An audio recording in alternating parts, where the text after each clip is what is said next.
जिंदगी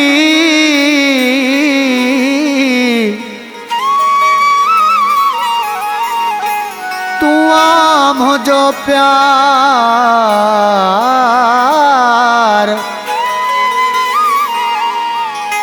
छड़े ही संसार तो सा गुलशन शेख मां गॾु रहां मुझा मिठा एतबार कर मुझो तो साईं प्यारा मुझा मिठा एतबार कर मुझो तो साईं प्यारा तोखे आ दिल चाहियो तो वटे आपा चाहियो तोखे आ दिल चाहियो तो वटे आपा चाहियो शाहिद रब ही सतारवा मुझो तो साईं प्यारा मुझा मिठा एतबार कर मुझो तो साईं प्यारा मुझा मिठा एतबार कर मुझो तो साईं प्यारा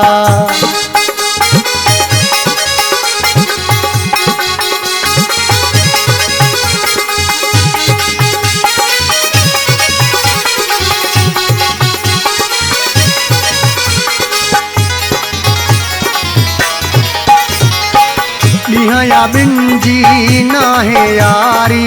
पई हलंदी तो सा उम्र सारी या बिन जी ना है यारी पई हलंदी तो सा उम्र सारी आसरो वे हुन लाहे अन्या वफा पया है आसरो वे हुन लाहे अन्या वफा पया है नीह तो सा निर्वार वा मुझो तो साईं प्यारा मुझा मिठा एतबार कर मुझो तो साईं प्यारा मुझा मिठा एतबार कर मुझो तो साईं प्यारा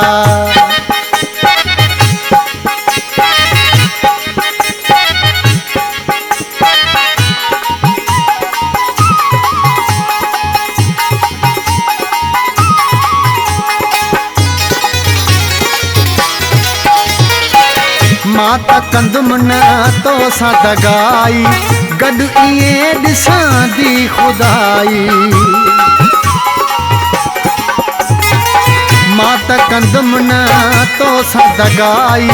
गॾु इएं ई ॾिसंदी खुदाई छॾे न तोखे वेंदुमि नौकरी तुंहिंजी ॾींदुमि छॾे न तोखे वेंदुमि नौकरी तुंहिंजी ॾींदुमि विसर तुंहिंजो ताबेदार वा मुंहिंजो तो साईं प्यारा मुझा मिठा एतबार कर मुझो तो साईं प्यारा मुझा मिठा एतबार कर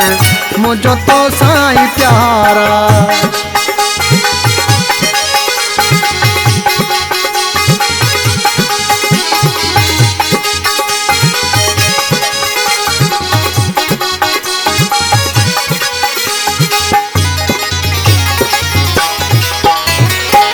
दिल आफ्ताब जहा लगाई तो सा कॾहिं कंदुम न जुदाई तो खां दिल आफ्ताब जहा लगाई तो सा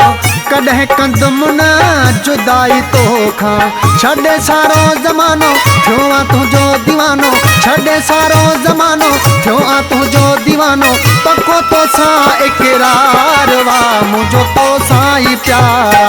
मुझा मिठा एतबार कर मुझो तो साईं प्यारा मुझा मिठा एतबार कर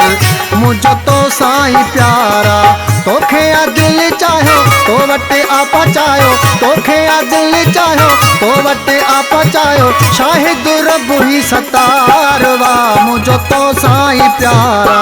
मुझा मिठा एतबार कर मुझो तो साईं प्यारा